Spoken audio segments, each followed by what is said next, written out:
এই যারা কমিটি আছে এদের ভিতরে যদি কেউ ঘুষখোর থাকে, সুদখোর থাকে, তাদেরকে আউট কইরা ইমানদার মুত্তাকিন যারা আছে তাদের দ্বারা এই কমিটি পরিচালনা করতে হইবে। যদি না করা হয় তাহলে কোনোদিন এই আল্লাহর ঘর মসজিদের উন্নতি হবে না। আপনারা কি সবাই রাজি আছেন যে ইমানদার কমিটি চাই মসজিদে? জি ইনশাআল্লাহ।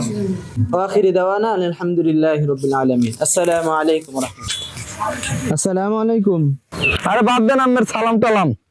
আপনি কি মানিজ্জত খুঁইতে ঢুকছেন? ওই সেরাই আম্মের পরিকল্পনা করে লুকাইছে মনে হয় ওরা সবাই মিললে না। আমি পয়লা জমায় শুরু হয়ে যেতেছেন এককালে সুদ ঘুষ বেবাক মিলে জিলাইয়া ঠাউটা পাইছেন। আমি যে সুদ খাই এগুলো আম্মের কইসকেডা, এগুলো আপনি কেমনে জানেন? আমার খালি খারাপ দিকটা দেন, বোঝেন না? আমি যে টাকা দিই এগো দ্বারে এগো উপকার হয় না, না মাগনা নেয় এগো উপকার হয় দেখি তো এরা আমাদের টাকা নেয়। এগুলো মসজিদে ভাই করা লাগে নাকি আম্মের?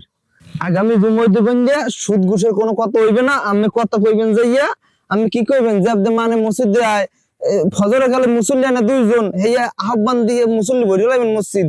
এই যারা নামাজ পড়ে না হ্যাঁ দাওয়াত দেবেন। হ্যাঁ না হয় দিনই এলাম দেন কি সুদ ঘুষের দিয়া মানে হাত দিয়ে উদিয়ে দেয় আমার উপকার হয় হ্যাঁ গো, এগুলো করা ঠিক না। রাহেন আপনার সালাম, আপনি তো আমার কোনো মান সম্মানই রাখলেন না। আমি যে ঘুষ খাই এগুলো আপনার দ্বারা কইছি কেটা? তাই হাত দিয়ে নি হ্যাঁ তো কাজ আমি ভালো করে দিই। আমার পার্সোনাল ব্যক্তিত্ব কোনো কথা বলবেন না, আপনি অন্য কথা বলবেন। অন্যায়ের বিরুদ্ধে এক আপোষহীন কণ্ঠস্বর।